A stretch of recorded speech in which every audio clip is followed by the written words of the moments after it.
pessoal, o vídeo de hoje é sobre esboço de gráficos de funções. Vamos aos enunciados. Esboce o gráfico de cada função, começando com o gráfico de uma das funções básicas e então aplicando as transformações apropriadas. A primeira função, y igual a raiz quadrada de x menos 2, menos 1. Segundo exercício, valor absoluto ou módulo da função cosseno de πx. Então nós precisamos verificar, nesse primeiro exercício da raiz quadrada, qual é a função base que nós devemos adotar. Vamos dar uma olhadinha aqui então. Vamos analisar o gráfico da função básica que, após ser transformada, resulta no gráfico da função y fornecida. Vamos começar então, por exemplo, com a função f1 de x igual a raiz quadrada de x. Após o gráfico esboçado da função raiz quadrada de x, vamos ter que fazer duas transformações. A primeira delas, subtrair duas unidades no argumento da raiz quadrada e depois subtrair uma unidade da função como um todo. Vamos primeiro esboçar o gráfico da raiz quadrada.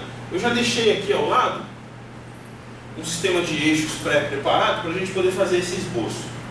A gente já sabe o formato da curva da raiz quadrada. A ideia não é nem ficar plotando muitos pontos aqui para fazer um gráfico muito preciso. A ideia é fazer um esboço. Mas vamos marcar pelo menos os 2 ou 3 pontos para que o nosso desenho fique razoável. Raiz quadrada de 0 é 0. Raiz quadrada de 1 vale 1. Então esse ponto está no gráfico da função f1. E a raiz quadrada, por exemplo, de 4 vale 2. Então nós temos esse ponto aqui, 4, 2, também no gráfico da raiz quadrada de x. Não existe raiz quadrada para número negativo e a raiz quadrada de um número positivo também é sempre positiva. Esse gráfico fica restrito ao primeiro quadrante. Então nós vamos ter uma função assim, um gráfico assim, perdão. Então esse aqui é o gráfico da função f1 de x igual a raiz quadrada de x. Essa é a função base para o exercício que nós estamos tratando no momento. O próximo passo, vou fazer aqui de outra cor, é pensar numa transformação de f1 para chegar num estágio intermediário até que possamos atingir o objetivo que é desenhar o gráfico da função raiz quadrada de x menos 2 menos 1. Um próximo passo interessante seria criar a função f2 de x como sendo a raiz quadrada de x menos 2. Qual é a transformação que nós fizemos aqui? Vamos fazer uma translação no eixo x. De que forma isso ocorre? Bom, essa função aqui, ela é a função f1 calculada no argumento x menos 2. Vamos verificar isso, é simples. f1 não é a raiz quadrada de x. Aplicando x menos 2 como argumento de f1, obtemos a raiz quadrada de x menos 2. Vamos chamar essa função de f2. O que aconteceu nessa transformação é o seguinte, pessoal. Essa transformação era f1 foi transladada em duas unidades para a gente conhecer quem é o f2. O gráfico de f1 é transladado 2 unidades para a direita. O gráfico foi atrasado de 2 unidades e assim a gente consegue descobrir o gráfico da função f2. Basta verificar o seguinte: como é que eu sei que foi uma translação para a direita?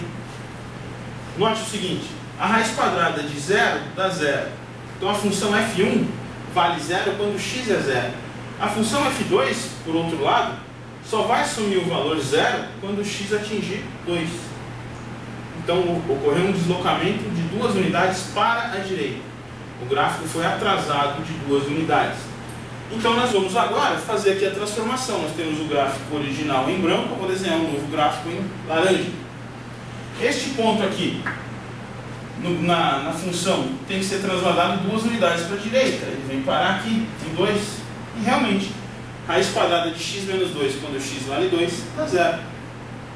Esse outro ponto aqui, 1, é transladado 2 unidades para a direita. Ele vem parar aqui no ponto 3, 1. E por último, apenas para ter uma base aqui, o ponto 4, 2 vai ser transladado 2 unidades para o ponto 6, 2. E o novo gráfico é esse. Então esse é o gráfico de f2 de x igual a raiz quadrada de x menos 2. Estamos quase no final. O que precisamos fazer? Apenas mais uma transformação. Então vamos fazer o seguinte. Vamos criar uma função f3 de x, que vai ser a raiz quadrada de x menos 2 menos 1. Note que essa transformação equivale a escrever da seguinte forma. f3 de x é a função f2 de x subtraída de uma unidade. O que isso significa? Todo ponto, toda a abscissa do ponto de f3 está uma unidade abaixo de toda a abscissa dos pontos do gráfico de f2. Dito de outra forma, o gráfico de f3 é o gráfico de f2 uma unidade abaixo do eixo das abscissas. Essa expressão equivale a dizer então o seguinte: nós tínhamos o gráfico da função f2, vamos trasladar no eixo y uma unidade para baixo para obter o gráfico de f3. Vamos então esboçar o gráfico da f3 de x. Retomando, vamos pegar o gráfico da f2 de x aqui em laranja, trasladar na ordenada y uma unidade para baixo. Então esse ponto aqui, 2, 0, no gráfico de f3 vai se tornar 2 menos 1. Este ponto aqui, 3, 1, vai se tornar 3, 0. E o ponto 6, 2 acaba se tornando o ponto 6, 1. E nós teremos esse gráfico aqui. Como sendo, ela não volta para cá, está sempre crescente. Este é o gráfico da f3 de x. Raiz quadrada de x menos 2 menos 1. Com apenas duas transformações a gente conseguiu resolver esse exercício fazendo o esboço do gráfico da função y igual a raiz quadrada de x menos 2, tudo isso menos 1. Vamos agora ao próximo exercício. Neste segundo exercício, devemos esboçar o gráfico da função y igual ao valor absoluto de cosseno de πx. É quase evidente para nós que a função base é a função cosseno de x. Vamos desenhá-la e depois ver o que acontece com o período dessa nova função cosseno de πx. Será a primeira das transformações. E a transformação final é extrair o valor absoluto dessa função e vamos ver o efeito que isso causa no gráfico. Então, de início, vamos adotar aqui a nossa função base. Vou começar aqui com uma cor verde. f de x igual a cosseno de x. Vamos relembrar, né? Cosseno de x, função trigonométrica, periódica. Qual é o período da função cosseno de x? O período aqui é 2π radianos. A cada 2π radianos, a função se repete. Então eu tenho aqui um sistema de eixos já desenhado e vamos desenhar então o que ocorre com a função cosseno x no seu gráfico. Sabemos que o cosseno de 0 é 1. Vou marcar esse ponto aqui, 0, 1. Cosseno de π sobre 2 é 0, portanto o ponto π sobre 2 e 0 está no gráfico. Eu marquei o π sobre 2 aqui em cima. Cosseno de π vale menos 1, então este ponto também, π menos 1, está no gráfico. Cosseno de 3π sobre 2, 0. E finalmente retorna para o cosseno de π valendo 1. Então nós vamos ter esse esboço, já que nós conhecemos o formato do gráfico da função cosseno.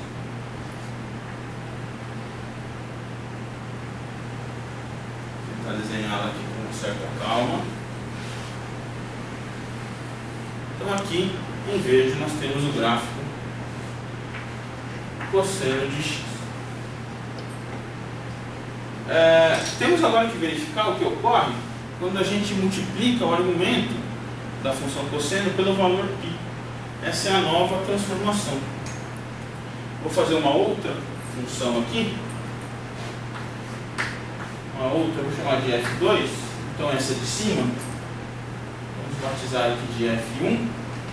A f2 de x será um cosseno de πx. Podemos até escrever assim, com um argumento bem destacado entre parênteses.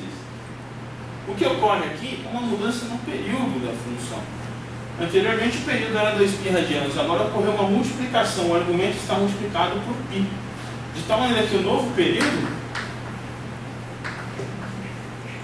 é o período antigo dividido pelo fator multiplicativo π. Isso resulta em 2 radianos com o período. Então, a cada 2 radianos, ocorre uma repetição da função cosseno πx. O gráfico, então, foi comprimido no eixo x. O período que era de 2π radianos torna-se agora 2 radianos. Então, nós temos que fazer o seguinte: se o período é 2 radianos, a função deve passar por aqui e por aqui. Vamos ter algo assim, ó. Nós temos aqui um período da função cosseno πx, 2 radianos. Quando x vale 1, a função assume o valor menos 1. Quando x vale meio, a função vai exibir o valor 0. E esse período a gente pode repeti-lo agora até o final do gráfico aqui, pelo menos do intervalo que nós estamos esboçando. Então, a função vem para cá, 2,5, chega no 3 em menos 1. Quando atinge 4, novamente completa um período. Aqui temos 2 períodos expostos. Vamos a mais um deles. Temos aqui e finalmente vamos fechar aqui. Poderíamos continuar, mas o importante verificar é que o período que era de 2π radianos sofreu uma alteração e passou a valer 2 radianos. Então, a transformação que foi feita foi uma compressão no eixo das abscissas. Para chegar na função que nós desejamos, no gráfico da função que nós desejamos, resta ainda uma última modificação. Podemos criar aqui então f3 de x como sendo o valor absoluto da função f2 de x. Portanto, o valor absoluto de cosseno π de x. Vamos relembrar rapidamente o que é o valor absoluto. Então, o valor absoluto ou módulo de x, se x positivo ou 0, menos x, se x negativo. Graficamente, isso significa que toda a parte do gráfico que estiver abaixo do eixo das abscissas, ou seja, que tiver ordenadas negativas, deve ser rebatida. Então nós vamos ter o seguinte gráfico para a função f3 de x, módulo do cosseno de πx. No intervalo que nós estamos esboçando aqui, veja, a função laranja entre 0 e meio é positiva. Portanto, a função cor-de-rosa, a função f3, continua sendo ela mesma. Quando atingirmos aqui entre meio e 1,5, a função laranja é negativa. O valor absoluto de um número negativo é o oposto dele, portanto haverá aqui uma reflexão no eixo das abscissas. E o gráfico então será o seguinte. E aqui novamente se repete a parte positiva. E assim por diante, até completarmos o intervalo em que nós estamos esboçando a função. Teremos até aqui finalmente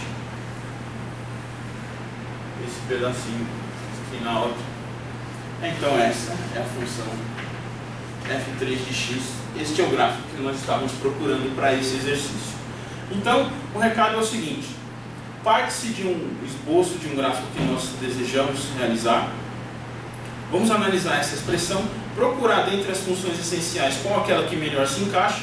Partindo do gráfico dessa função essencial, realizamos as transformações estudadas, os deslocamentos nos eixos x e y, a expansão e a compressão dos gráficos e todas as outras, as reflexões, todas essas transformações a gente aplica nessa função base, uma por vez, até atingir o objetivo do esboço final que nós desejamos.